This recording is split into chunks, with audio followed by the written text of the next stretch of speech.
Good afternoon. Welcome to the January 9, 2014 meeting of the City County Planning Board. Before we begin our meeting, would you please stand and join us in the Pledge of Allegiance? Allegiance to the flag of the United States of America and to the republic for which it stands, one nation, under God, indivisible, with liberty and justice for all.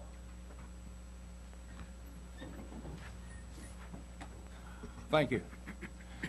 Today's meeting is being broadcast live on TV 13. It will be rebroadcast at 10 a.m. Friday morning and again at 4 p.m. Sunday afternoon. Our first order of business today is the consent agenda. These are items for which the petitioner is requesting withdrawal or items for which the staff has recommended approval and no one has signed up to speak in opposition. For public hearings today, each side will have a total of 12 minutes and there is no rebuttal period. Once the public hearing is closed and the board goes into work session, no one will be permitted to speak unless a board member asks a question. For general use district rezoning requests, the planning board must consider the full range of uses allowed in the district. Therefore, the petitioner may not refer to a specific use. For special use district zoning, however, you must be very specific about the uses and how the site will be developed. Items under Section B of our agenda excuse me, will require final action by the appropriate elected body, the City Council or County Commissioners. As such, votes taken today are recommendations that will go to them for their deliberation. If you're addressing the board today, before you begin your comments, please give us your name, address, and zip code for the record. Our first order of business is approval of minutes of the December 12 meeting. Are there any additions or corrections? Move approval. Second. Motion, Mr. Mulligan, second, Mr. Lamb. In discussion, all in favor? Any opposed? That's unanimous. Thank you. Now call on Aaron King to present our consent agenda. Good afternoon, Mr. Chairman and members of the board. We've got a couple items on consent agenda today. First is item C1. It's PBR 2014-1. This is a request for a rehabilitation facility C, and this is on the north side of Salisbury Ridge Road, east of Peters Creek. You see the building's existing, the parking's existing.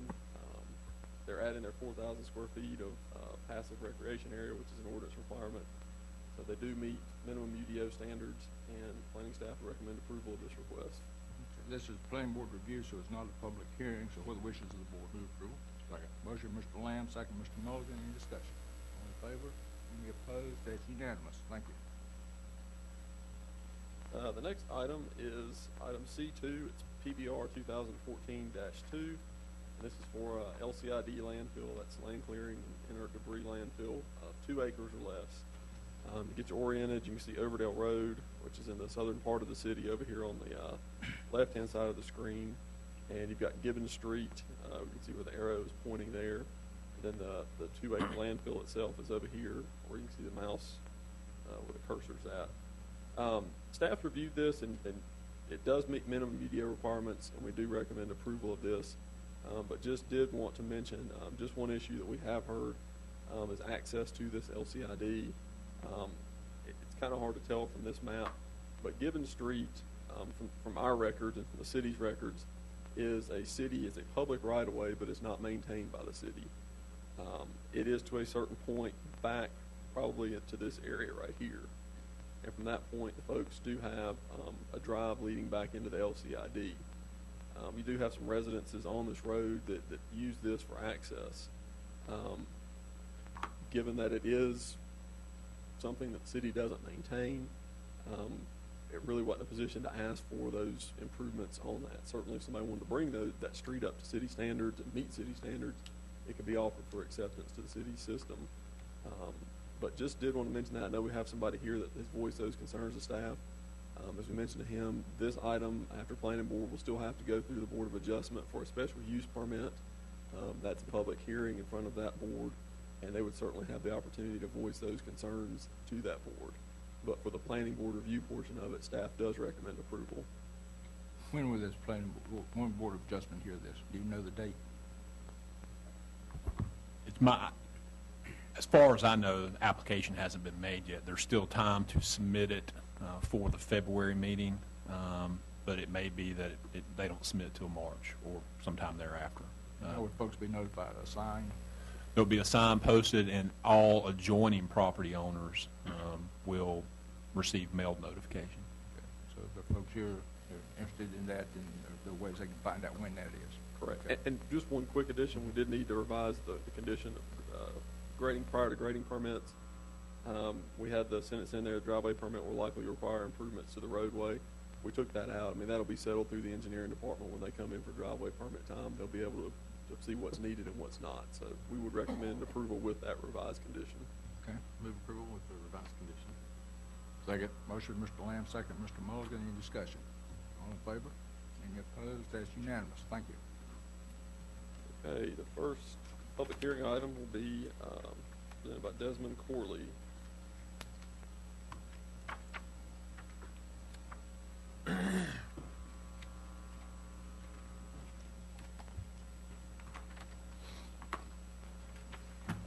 Good afternoon, Mr. Chairman, members of the board. I'm going to be talking about docket number W3208, which is a rezoning request by the Nisbet Family Limited Partnership, a special use rezoning request from RM18S to RM18S. They're actually going to be adding life care community and nursing care institution uses to the uses that were already approved in the previous docket.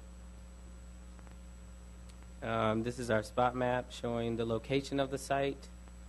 It is east of Silas Creek Parkway and south of Bethabra Road, located in GMA 3.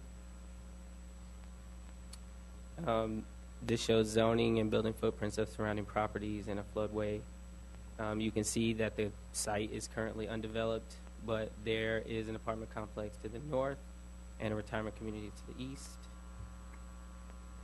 This is an aerial showing that the site is pretty much trees, and there are two creeks running through the site, one in the north and one in the southwestern corner of the site. This is the area plan map. This map is from the North Suburban Area Plan, which is being updated right now. But from this map, the area plan recommends mixed use with significant concentrations of medium and high density residential uses.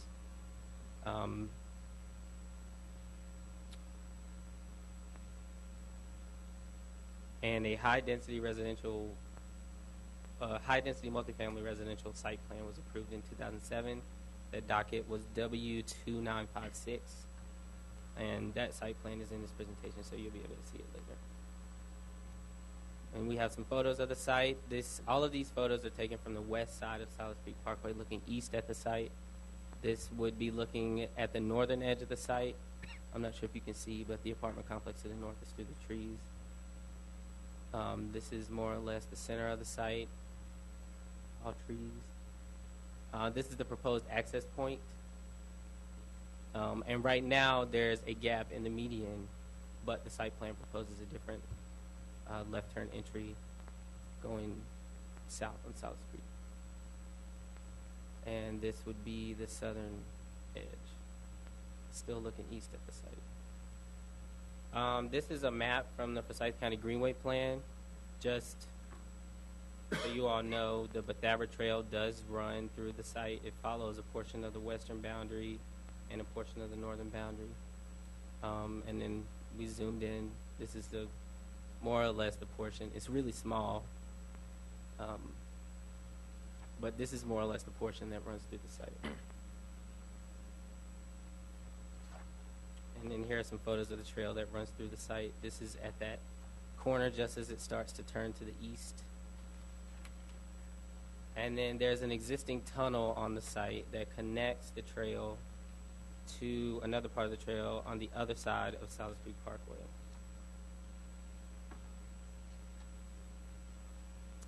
And then this is the approved site plan from 2007, docket number W2956. It was an apartment complex, and these buildings in the southwestern corner were the common buildings, and the rest are residential. And then this is the current site plan, which highlights 16 one-story duplex units of independent living facility that can be 3 or 4 stories. and a skilled nursing facility. Excuse me, that's 1 story with 100 beds. It also shows you the trail that runs through the site and their proposed connection with the trail on the east side of the independent living facility.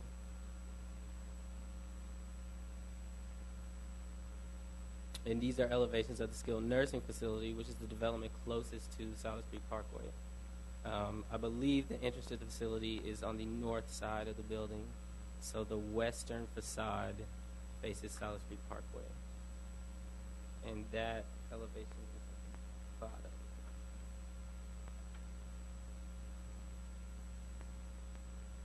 And then these are elevations of the independent living facility. This is an overall elevation, so it shows the whole building. And then as we go forward, these are elevations of specific sections of the building.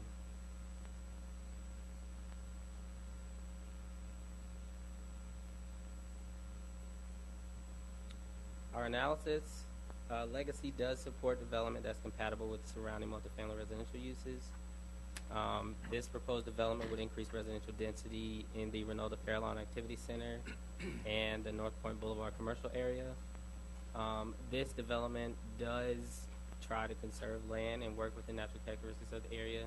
They do leave undisturbed the areas around the 2 creeks that run through the property.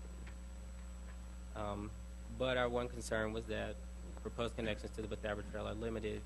However, the topography of the site makes multiple connections to the Betharbara Trail difficult to establish. It's very hilly, and in some places there are some very steep drop-offs. So, staff recommends approval, and the site plan meets UDO requirements. There were some additional conditions that were volunteered, and these are those conditions. I'm just going to read them. As volunteer, the developer shall install a single row of Leyland cypress with a minimum height of 6 feet along the fence that runs along Hayes Forest Drive on the Brook Ridge Retirement Home property. And that's prior to the issuance of occupancy permits. And then other requirements, this would be added. As volunteered, an undisturbed minimum 30-foot type 2 buffer yard shall be provided along the eastern boundary line adjacent to the Brook Ridge Retirement Home property, identified as PIN numbers, those PIN numbers.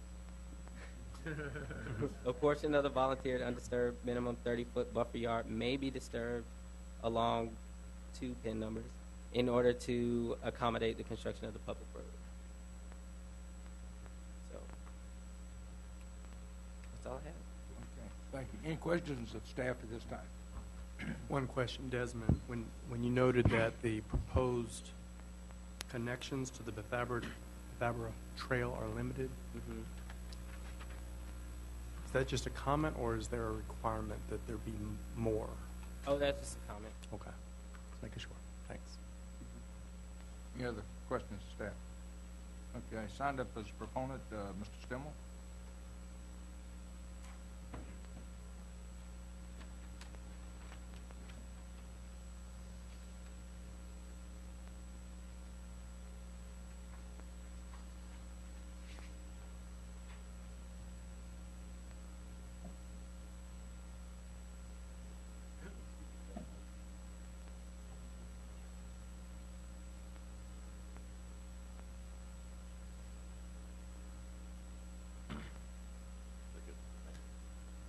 Mr. Chairman, members of the Planning Board, Doug Stimmel, 601 North Trade Street, Suite 200, Winston-Salem 27101.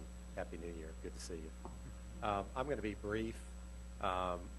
Just a few comments about this. I think the folks that are here that have signed up in opposition perhaps have some questions related to off-site stormwater management, but I'm going to address a few things first, if I could, just touch on them briefly.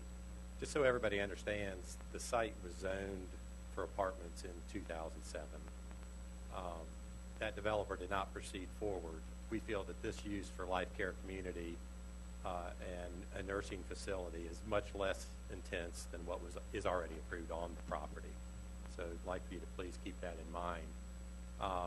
Another important key point I'd like for you to keep in mind is that In terms of impervious surface on the property, we only have about 34% impervious. That's extremely low relative to a tract of land such as this. If you look at the other apartment projects surrounding this area, they're much more intense and developed to a much more intense state than what this proposal is today. So really, some minor changes. All we're asking for is the same zoning and adding two uses, the life care community and nursing care institution.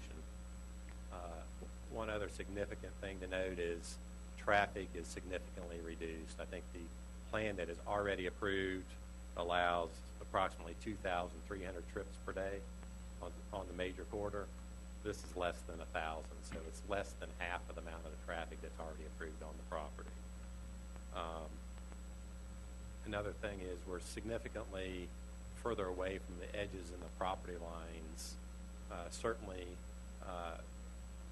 to the top part of the page than the already approved plan. So there's lots of benefits, I believe, in this plan.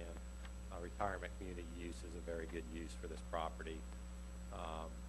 We are aware that storm drainage drains off the property underneath Silas Creek Parkway to areas that have had in the past drainage issues, so we are aware of that. The rules are different, and we will take full responsibility for our stormwater management, catch it, pre-treat it, both the erosion and stormwater management in a very significant way, and we will deal with that relative to our neighbors. And those rules have changed since other developments even gone on in this area, so we'll be very conscientious about what we're doing. A representative of Liberty Healthcare, Bill Shadakati, is here, so if I can't answer questions, he'll be happy to. And if I need to answer questions, be happy to do that. But I think their comments may be relative to stormwater. Could you, since we talked about the activity centers or North Point and Fairlawn, could you show me how someone living here can walk to those? And also I have other questions about like the sidewalk. I know that there's a lot of topo issues there, but yeah. Well, we have tremendous number of sidewalks internal to the Yeah. site. So I think they'll be exhausted before they ever leave the site. But Active seniors. active seniors. So it's hard to see on this plan where they all go, but that's okay. They can tie to the greenway, go underneath the tunnel. Oops. Am I going the right way? Start over. Help. Help. Oh, there it is.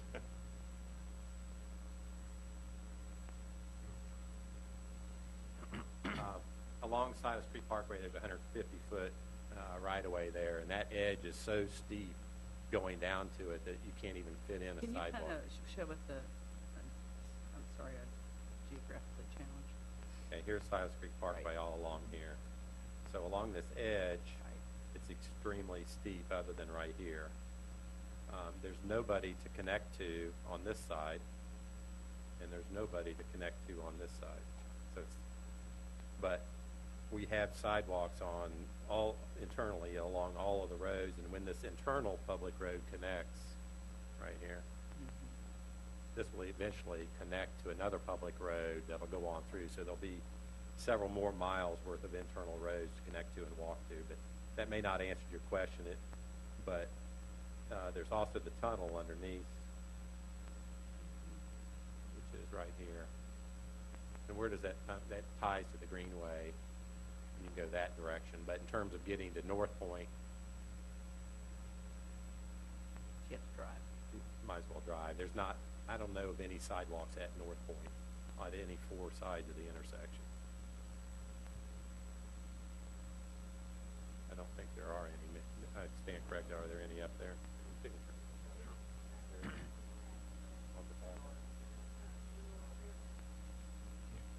Renault to Fairlawn, there it is. Yeah. The other way, yeah. But there's no way to get there. Not really. Not until the public road behind connects, and this connects onto the other developments. But I think then you'll have a good opportunity to do that. And in the way with, like you said, the topography, there's no way for a sidewalk probably ever along Silas Creek. It would take substantial clearing, grading, retaining walls, and be very difficult to do and very expensive. Thank you. Any other questions? Thank you, Doug. Thank you. Anyone else like to speak in support of this? Seeing none, in support of it? Okay. Please give us your name and address.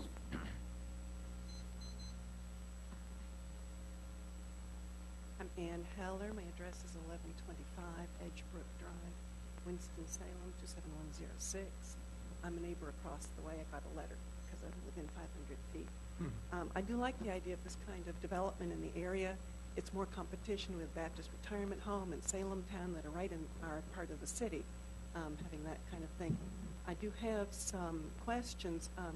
As far as connecting to Renolda Road, if you would just come through that tunnel under Silas Creek and build a sidewalk up around along Fairlawn, you would get up to Renolda Road, but there is no way to get there on the Greenway, which the tunnel connects to, just to answer that information. I have some concerns about the amount of impervious surface, and I appeal to those of you who live here in Winston-Salem and appreciate the historic nature of Bethabara Park. As a classroom teacher, I take my students to historic Bethabara Park for them to see how things were back in 1750 and thereabouts, so that they can know how things were and understand what a long history we have. And to put a burden of any kind on this area of water is just really flooding it so many more times. It already floods just with our normal rains that we've had in the past. Bethabara floods frequently, and it is washing away the stream that pulls down the trees that are along the stream and is changing the character of it. We've got to be very, very careful. Please, I don't know what environmental impact statements you can require by taking care of stormwater and releasing it very, very slowly the way the trees are doing now. As he pointed out, this is a treed area. Look at that. That is parking lot. It is roof. I see the trees that are left. I understand percentages, okay? But I'm just saying that will be a much greater burden on that area. Also, as I looked online ahead of time at the map that was drawn out and was figuring out how many parking places would be needed, I was concerned that I noticed the detail of the factors written down for the number of parking spaces required were not written correctly. The total came out correct if one used the number of spaces, but there was a 110 figure that was repeated from one spot to the other instead of going to 160. Just that kind of detail makes me think, is this being rushed? Is it not being careful enough? Please be very careful with this beautiful area. As I said, I think this is not a bad use at all, but I do want us to be very careful with it. As far as being able to get into this area, it's been noted that there is no right-hand turn, slow-down lane. For those 1,000 trips a day, these are people who need that. I'm close to being that age, and we need to have an area to pull over and slow down. This is right now a 50-mile-an-hour road, and there needs to be a place for them to pull over and slow down before they turn in. Okay? I feel that would be very necessary to make this work. Those are the most of my concerns now. Thank you very much. Thank you, ma'am. Anyone else like to speak in support? Seeing none, we'll turn to the opposition. Mr. Roebuck.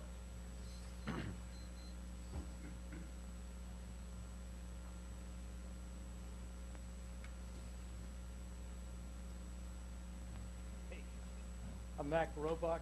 I live at 1180 Edgebrook, just up the street from Ann. I basically think this is a great plan. I don't want to rain on the parade. Obviously, old people is one of Winston's growth industries, and besides, I think this is a much better idea than the apartments they were planning before. But so I just want to remind you of some things that you all know, and that's about the flooding. And this area, this project is not going to cause flooding because the flooding is already there. The point Ann made about the land being forested, forested land drains off much slower than even grassland.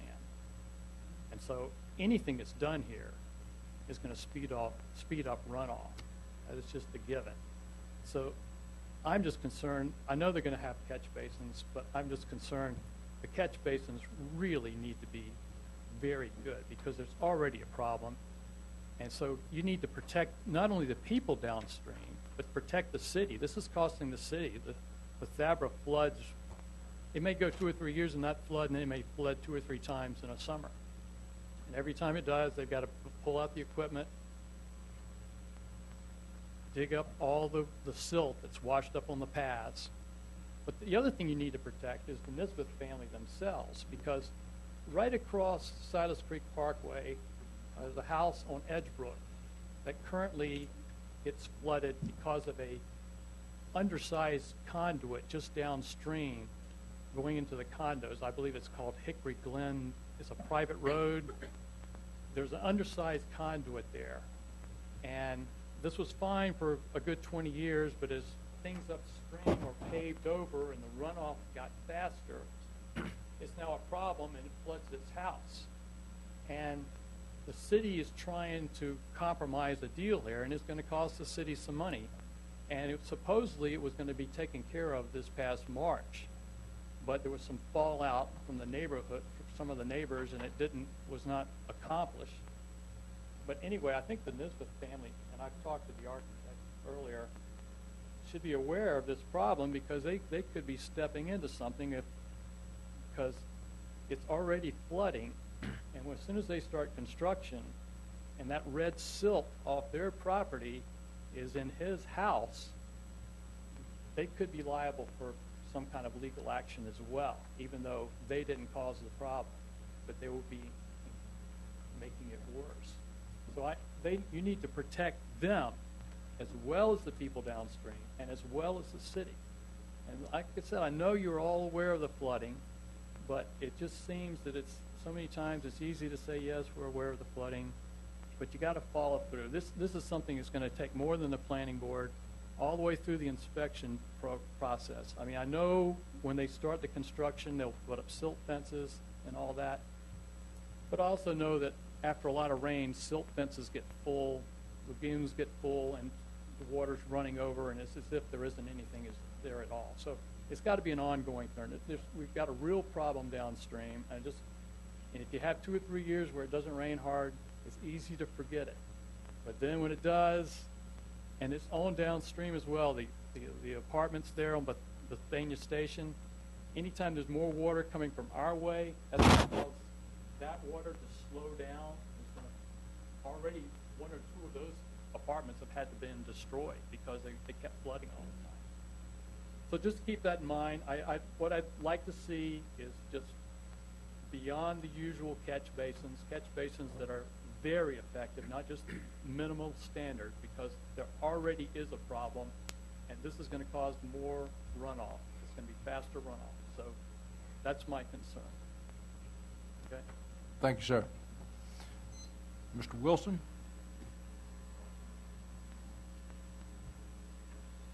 I'm Charlie Wilson from 1177 Edgebrook Drive, Winston-Salem. And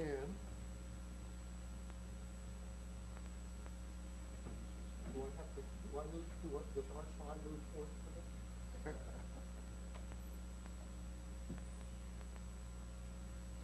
Thank you. Might have to show them how to adjust the Zoom and all that. No, it's okay. I can move it around a little.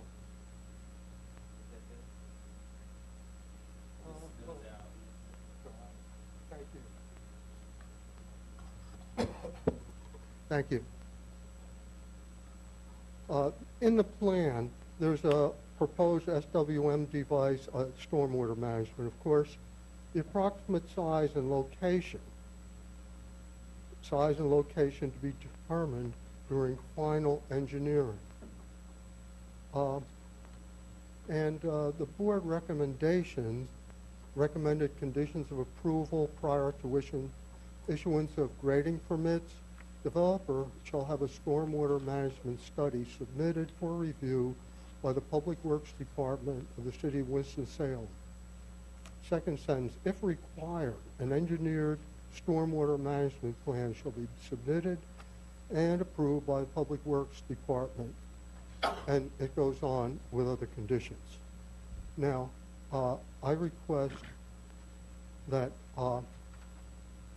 the if required part of the second sentence be deleted, because carefully engineered detention basins will be necessary to reduce the impact of the proposed development on downstream flooding.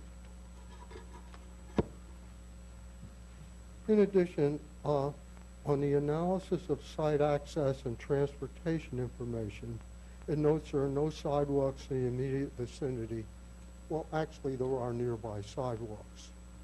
I did hear a few minutes ago that it was nearly impossible to put in sidewalks. I think if you look over the area, you might not agree with that. And if the standard sidewalk, in other words, if the optimum sidewalk would be difficult to place because of the terrain, it's possible to put in trails and walkways. That I can assure you would be possible.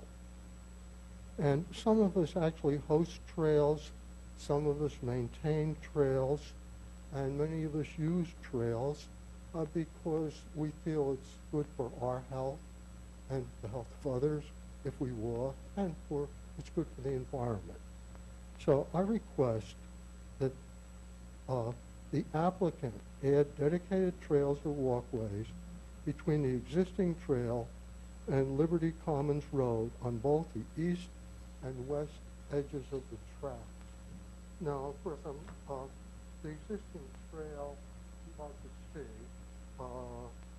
zoom in. No, can you talk to the mic? I'm sorry. I got closer to the sketch. I think I will get in. And you can see the existing trail comes along here, and the existing trail here. Part of it is paved. The suggested additional trail on the east side of the parkway, of the property. I'm suggesting a trail here to make a connector to the public road. In addition, and maybe even more important, would be a trail here. And at this point, we have the tunnel under Silas Creek Parkway, and it will be an easy connector to the proposed road coming down here.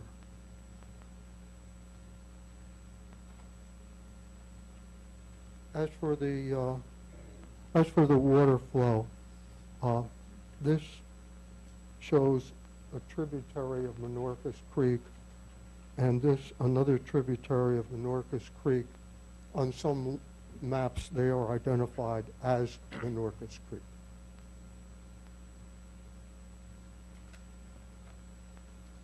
Thank you. Thank you, sir. How much time we have left? 3 minutes and 28 seconds. Okay, Ms. Winters? Hi, I'm Ann Winters. I live on 804 Gales Avenue, and I was at the Winston-Salem Neighborhood Alliance meeting. You've heard from people who are much more capable of giving you full details of the concerns that I heard last night, and I did not get the copy of the notice that you'll get from the Alliance itself. But I wanted to just reinforce the concerns of the Alliance for the historic integrity of the neighborhood and the forest, and the reality that the drain off with the forest will be completely changed with the increased impervious surface for any construction or road work in there. The concerns for public access to that area that is our historic park area, as well as, again, the concern for water runoff, and I think there was an applied need for the stormwater major plan in the last planning document for the area that was not stated as something that would be done with a timeline, but it sounds to me as if it would make sense to have that kind of a study, large study for the area before increasing impervious surface. And again, I'm speaking from my own heart rather than from the organization because I don't have the full notes from them. But impervious surface is critical for our true nature rather than having a lot of driveways and the stuff we Americans make. Many blessings to you all, and I appreciate your support for the kinds of things that we need in Winston-Salem. Thank you, ma'am. Anyone else like to speak? Yes, sir. How much time you got? 2 minutes. Okay.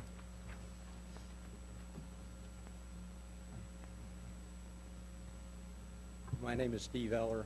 I live at 1110 Edgebrook Drive, 27106.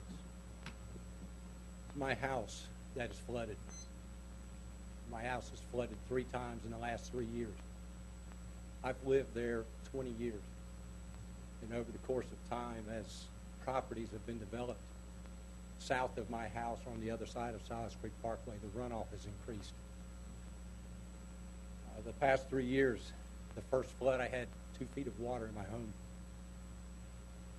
Over $100,000 in damage. Broke down my garage doors.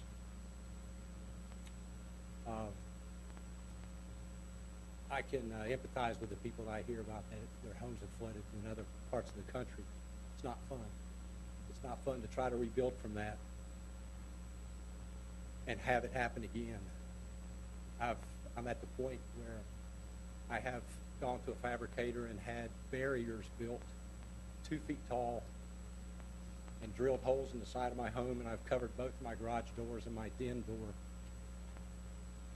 So if I need to use my lawnmower, get out my ratchet, I take off the bolts, pull a barrier away and carry it away, and take my lawnmower out, mow my yard, and put it back. And anytime it rains, if I travel and it rains, I'm worried about my home. I don't have a problem. I have no issue with the concept of the type of development that we're talking about. I have a lot to do with that type. I build those type of things all over the country with food service equipment. That's my job.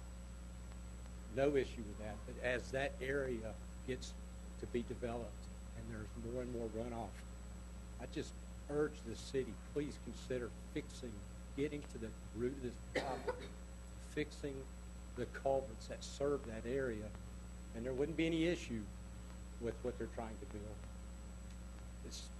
It's not fun living this way. Thank you. Thank you, sir. Anyone else like to speak? How much time you got left?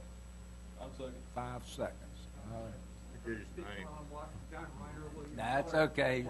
We don't start the clock till you get here, sir, so you're okay. 1125 Edgebrook, 27106-3308. Give us your name again, please. Reiner William Heller. Thanks, sir. I've got a concern about some of the engineering that's been going on, especially where Mr. Eller is concerned. You take a 12-inch diameter pipe, you get about 113 square inches of diameter. Of area for the water to go through. You take a 24-inch pipe, you get 462. Where Hickory Glen is, they had put in about 2 12-inchers.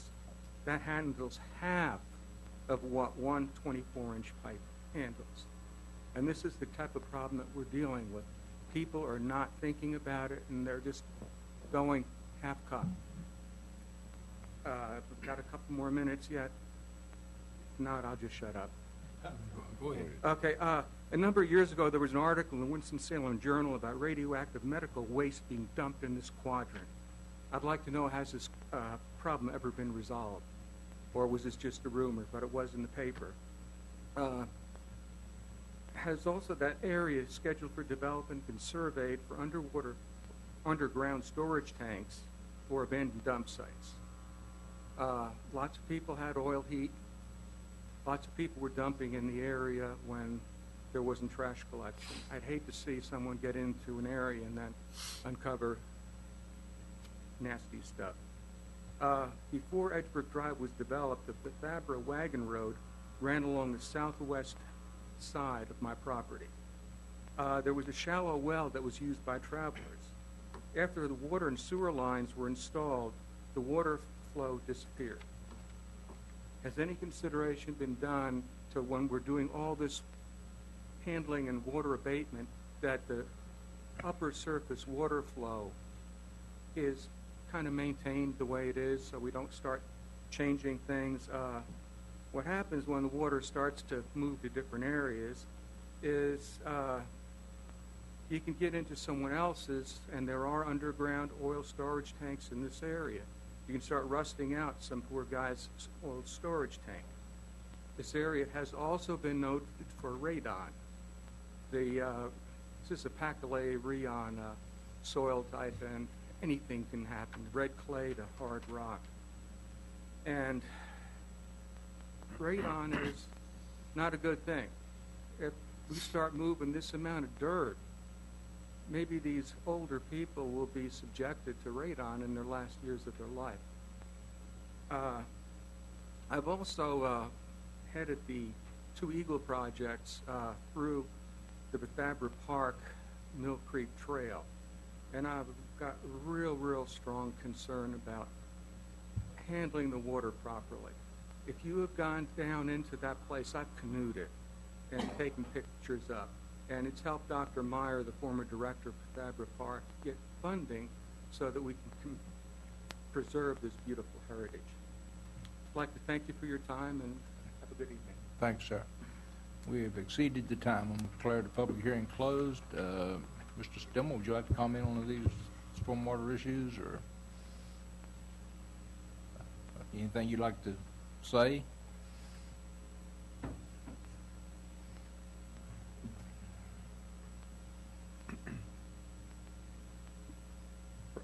Relative to stormwater management, of course, we will be required to abide by all of the stormwater management rules, which are much more strict.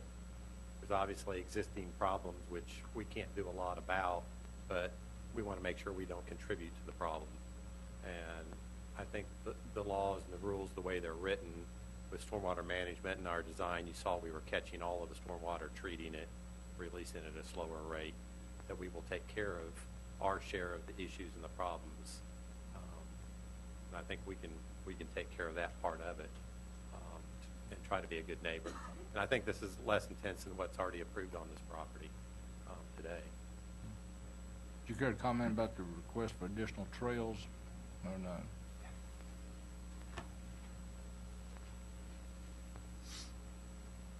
Happy to look at trails. This is the front drive. It's hard to see, I know, but these are topography lines. There's 10, 20, 30-foot of grade change between the creek and the right-of-way where he was proposing to put the roadway. There's also a buffer that goes through here around the stream. So fitting a walkway or a trail in there is going to be extremely difficult. I don't know how you would do it. It's a state road. I don't know that they'd allow it out on a 50-mile-an-hour roadway to put it out next to the road, but I sure wouldn't want to walk there. In terms of the other side of the plan, where Mr. Wilson was talking about,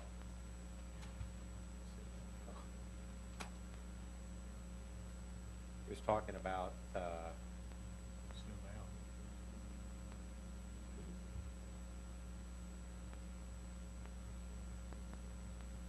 I run that one a little better than the last one. But he was talking about connecting from here all the way around the top of the buffer. If you'll notice, we have an exactly parallel sidewalk that ties over to the public road, so it's a redundant path that I don't believe is necessary. We're connecting to the existing path, but if you'll look at all of the linear footage of sidewalks, I mean, I should have had that figure ready for you, but there's tons of walking opportunities and connection to the greenway and the trail within this project.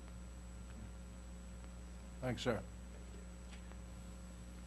All this request about taking out the if required, I mean, we don't make the decision whether or not an engineered stormwater plan is needed. More than likely, I would imagine Public Works is going to require it, given this history of this area, wouldn't you think?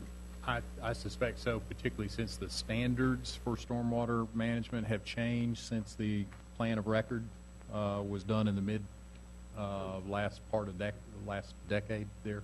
But we do have someone from the stormwater staff who can discuss what the difference is in the standards that apply now versus back then, and how that might play out here. Good afternoon. I'm Joe Fogarty, Stormwater Engineer with the Stormwater Division, and I'll be reviewing the stormwater plan. A stormwater management plan will be required for development. I think the language in there is just old language that hasn't been changed over the years, but with our stormwater standards anymore, in order to meet our own standards and state standards, for a project that disturbs more than 1 acre, which this will, it has to meet water quality standards and water quantity standards. So in this case, it's more than 24% built upon, so it's considered a high-density project as regards stormwater. So they will have to manage the stormwater in an approved stormwater management device. That plan will have to be submitted to me for review prior to issuance of a grading permit. And that review would consist of making sure it meets our stormwater regulations, for managing the first inch of runoff for water quality purposes, but more importantly, I guess in this respect, meeting the quantity requirements of the 2, 10, and 25-year storm events, managing them back to the pre-developed level, and also capturing the increase in the 25-year volume and storing and releasing that over a 2 to 5 day period. There's also, as you can see on the plan, stream buffers are required as part of the stormwater quality requirements, and they would have to be platted and reported as well. Just for as extra information, as part of the permit, not alone is the plan approved, but our ordinance requires that the owner submit an operation and maintenance agreement, and has that notarized and recorded, registered deeds, and they're obligated to maintain, inspect, and maintain that device. In this case, if it's a wet detention pond, it would have to be inspected on a monthly basis. And then after every inch of rainfall, within 24 hours after every inch of rainfall. And those records submitted annually to us for inspection. Joe, while you're up there, I think given what we heard from some of the folks who are concerned about it, about the existing downstream flooding problems, knowing that we've had a few cases in the past where measures have been taken that go beyond the standard requirements there, have you seen enough of this situation where you would anticipate something like that would be helpful? No, typically when we, in the cases you're referring to, such as the Sonic Temple case, I think is one example, that's where the stormwater is basically going directly into somebody's backyard. In this case, it's got to go under conveyances under Silas Creek Parkway. So any measures there, those conveyances under the public roadways, such as Silas Creek and other roadways down there, are typically designed to either a 10 or 25-year design storm standard anyway. So we're really not going to get any benefit by applying any other measures there. I mean, typically, like I said, it's just something that's going directly and immediately into somebody's backyard that we try and take measures like that. Just to address Mr. Eller's property, I will point out that in this case, if you look at the plan, and if you look at the stormwater layout, most of that actually doesn't have the stormwater drainage shown on it here, but pretty much all of the impervious surface area is collecting, the runoff from the impervious surface area is being directed to the creek that's more towards the south of the property. The plan that I've seen so far that's before you at the planning board today, none of that impervious surface area is actually draining to the creek on the north side. So, and in fact, it looks like some of the existing drainage that is going there is actually now going to be picked up and taken to the creek at the bottom. So I understand your plight. I can't imagine what it's like to be in that situation, but and Doug Stimler can probably correct me if I'm wrong, but it looks like at that North Creek, should be zero change from what's there today, and in fact, probably slight decrease. Any questions, any board members? Thank you, sir. Appreciate it. With the wishes of the board. I'm so ignorant about this stormwater stuff. Let's see, the stormwater plan that'll be required, it will require quantity and quality of water that comes off this developed project to not exceed the pre-development state. And we just had a little testimony there that we may actually be reducing some flow quantity in the north direction. And this is a little confusing here. North is to the left on that thing, but we're talking about on that slide, we should be reducing maybe somewhat slightly the water flow to the left towards, I don't know what that's called. Menorcas comes across here and then goes back that way, I believe. It comes from the left and then meanders upward or something like that.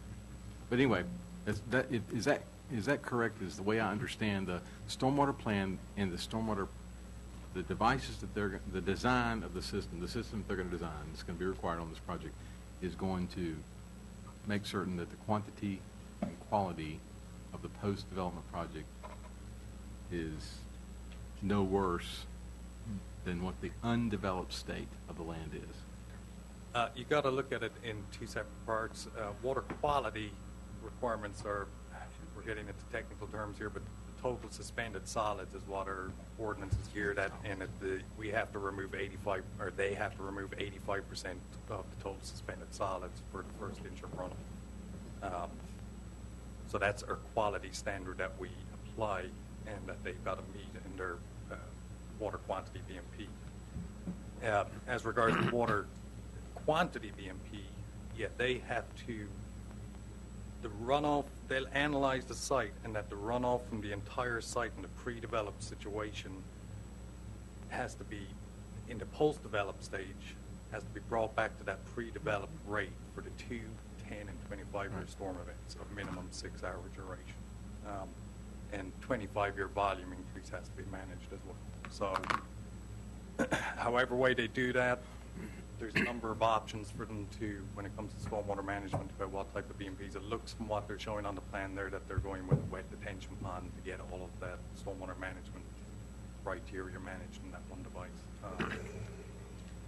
As regards the statement about the Northern Creek, again, I haven't seen numbers, but I can tell visually looking at it, and Doug Stimmels is confirming that with me, that all of the impervious area for this site, none of that is actually draining to that creek on the north-hand side. Everything is being captured in pipes or conveyance systems and brought to the creek. That's more going through the middle of the site.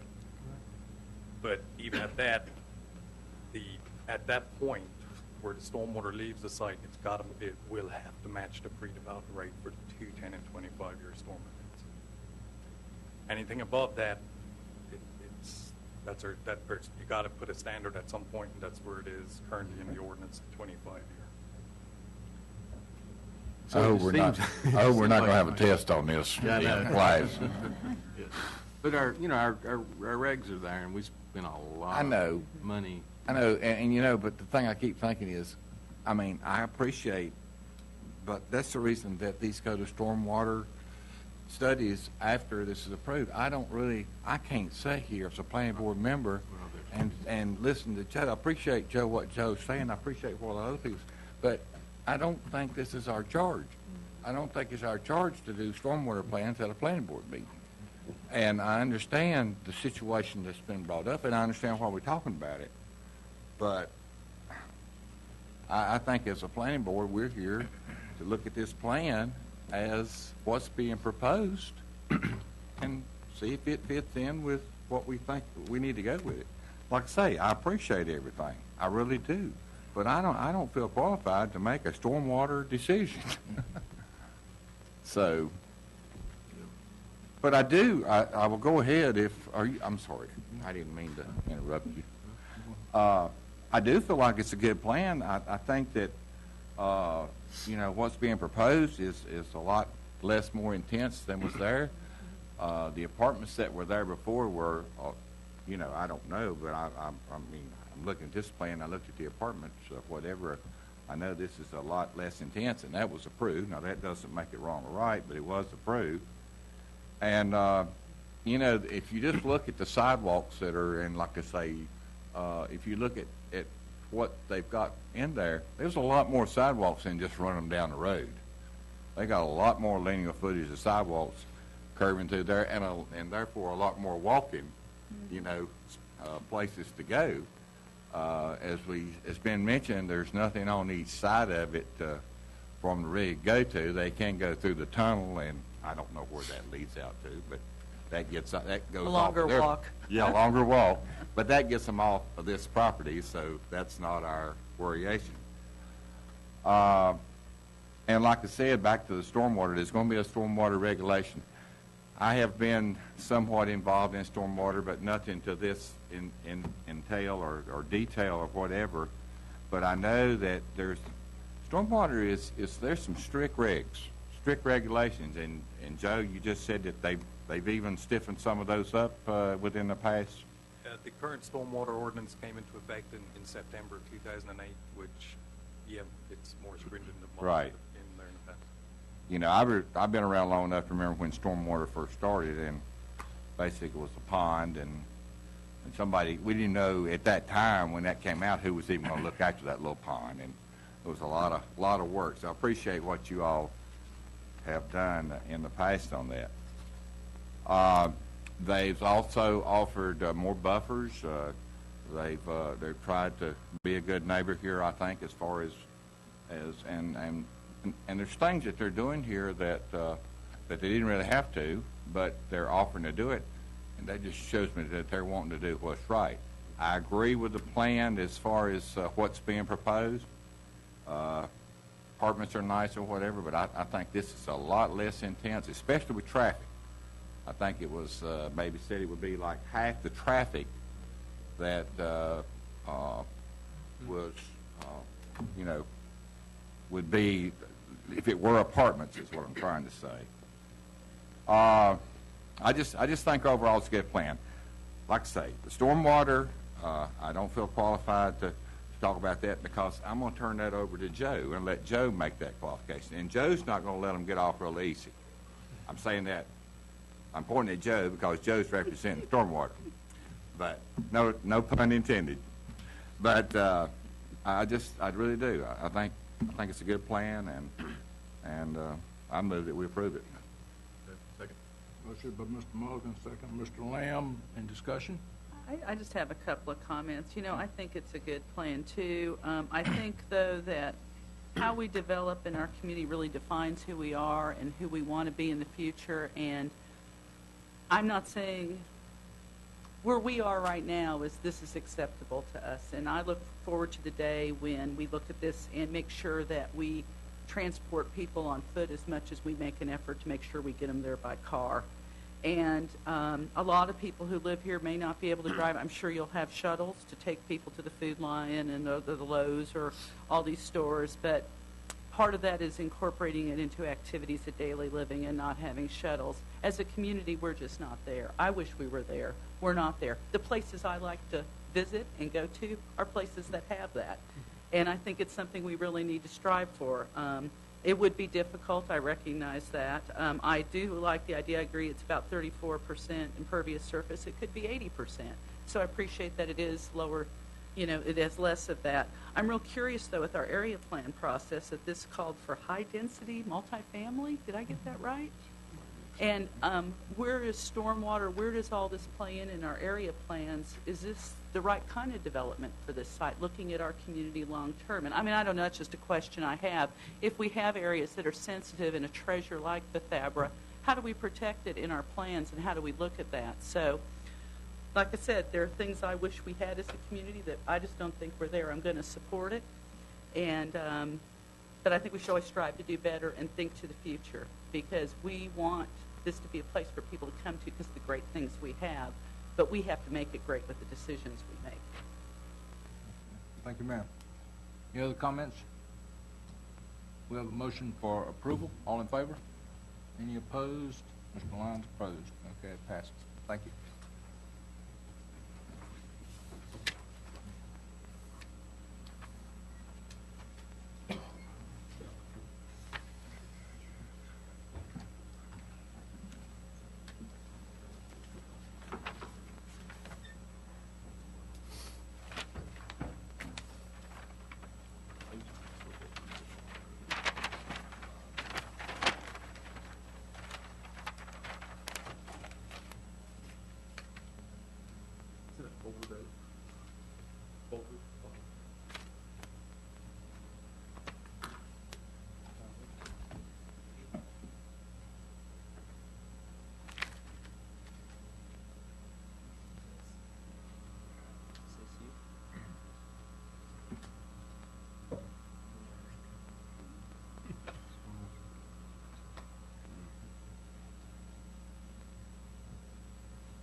Mr. Chairman, members of the board, next item is UDO 248. The petitioner is the Planning and Development Services staff, and this is a text amendment to amend chapters A and B of the UDO to define and add specific conditions for the use of solar farms. There's been a rapid increase in solar energy development in North Carolina, and according to the North Carolina Solar Center, North Carolina is becoming a national leader in solar development. The creation of solar farms in other counties has led to concerns. Been a lot developed, and we've read about some of them in the local newspaper last fall. There are a couple articles. A lot of the concerns revolve around the visual impacts, buffering, and just having these farms as neighbors. And so we have focused on some setback and screening requirements to try and address those concerns we've become aware of. There's a stakeholder group developed. They put together a template solar energy development ordinance, and the stakeholder group was led by the North Carolina Sustainable Energy Association and North Carolina Solar Center. And they put together a lot of potential regulations, a template for things both some rural counties can use, a lot of possible regulations, and also regulations that we could take advantage of, and staff referred to this document as we prepared these changes. So right now, solar farm is currently classified as a utility in the UDO. So we have the use utility. If solar farm came in, that's how we would classify it. Our intent is to have a definition for solar farm, but leave it as a subcategory of utility. So all of the regulations we have on utilities now would still apply, but we can then have some specific regulations for solar farms this way. Right now, utilities have a good setback. It's actually a 40-foot setback when adjacent to residential properties, and residential includes AG and YR zoning districts. So we didn't feel any need to make any changes to that because it would still be under utility that would apply. And we recommend additional conditions for the planting of an evergreen screen and requirements for the termination of use. Right now, utilities do require a type 1 buffer yard, and from what we've read, the visual impacts people experience when the new neighbor turns out to be a solar farm is that they're looking for more of a screen. So we turn to our screening requirements for outdoor storage areas, which is shown in here as a double row of staggered evergreen plants, 5-foot spacing, 6-foot high at planting. And that's the kind of screen we believe people are looking for when their neighbor turns out to be a solar farm, so that it's not our typical buffer yard, which serves more as a separation of uses with shrubs and deciduous trees every 100 feet, but a real screen. So we're recommending that. And the template ordinance had mentioned requirements for the termination of use. That caught our attention because we already do that with cell towers. We have that requirement in there. So we modified that and included that in here. So these really are some changes to the UDO in anticipation of the possible solar farms coming in and then possible reaction by neighbors to the visual impacts. And these changes we're proposing, they fit in with the type of regulations we have now. Our staff understands these screens. The setbacks are very measurable, very easy to understand for the industry. And we would recommend these changes and recommend approval of the text amendment. So I'd be happy to try and answer any questions y'all have. Thank you, David. I have a dumb question. I'm sorry. What's the vertical height of a typical solar farm? I believe what I've read is they're about 8 feet high. Okay. And so we talked about height requirements, and we decided we have height requirements in the district already, so we didn't want to make up a bunch, but that's typically what. And just to clarify, when we mention termination of use, what that is a requirement that if the use ever stops being used as a solar farm, obviously there's going to be equipment out there. So if it stops for a period of, is it 1 year? 1 year, the equipment has to be removed from the site. That's what we mean when we say termination of use. Do we have any solar farms now? I don't believe we have any. We don't have any freestanding. There are, I believe, out at, I think it's the Liberty Hardware building out at Union Cross Business Park. They partnered with Duke Energy, and their entire rooftop are solar panels, but they're, again, as I believe David mentioned in his staff presentation, that would still be considered accessory. That would not be classified as a solar farm, but that's the largest example I can think of in the county. I don't know, there aren't any freestanding quote-unquote solar farms. But there. So we're pioneering here. I mean, we're not going to hurt anybody or do anything. Right. We chose in our definition to call it, to only consider ground-mounted solar, and then on 1 acre or larger sites that are not accessory to other uses. There is a very large solar farm down in Davidson County, just south of Lexington, New Jersey Church Road. I want to say it's probably 70, 80 acres at least. Right.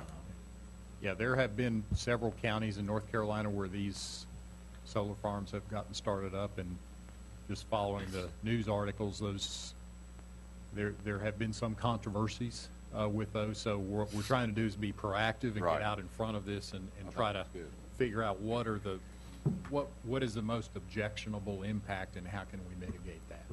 And I can see where the buffer would be the most objective. I mean, they don't really hurt anything. They don't have any noise. They don't create any pollution or any of that. I mean, I can see, but I can see, well, I don't want to see that. I don't want to see it. So I understand what you mean about the buffer. So it only applies to an acre or larger? Correct. And it only applies to ground-based? Correct. Okay. All right. This is a public hearing. No one signed up. Anyone like to speak in support of this? Anyone like to speak in opposition? Seeing no one, declare the public hearing closed. Move for approval. Second. Motion by Mr. Mulligan, second by Ms. Mitchell. Any discussion? All in favor? Any opposed? That's unanimous. Thank you. All right. We managed to make an hour and 10 minutes out of a 20-minute meeting here. Committee reports. No committee report? No committee report. Okay. Staff report? Just a couple things. One is we have an application deadline coming up for Monday, so we don't yet know exactly how many cases we've got, but given preliminary submittals and some contacts, we know we're going to at least have 3 new cases. We may have more when application day actually comes up. Just an update on area plans. The Walkertown plan, we, of course, finished those meetings. Actually, in about 20 minutes, there's going to be a work session of the Walkertown Town Council and their planning board having a joint work session to talk about that prior to them having their public hearing on it probably in February. So once they are done with it, with their planning board, their own planning board and their council, then it will come here for public hearing, and then after here it will go to the county commissioners, because Walkertown is both within the municipality as well as the area beyond the municipality and the county jurisdiction.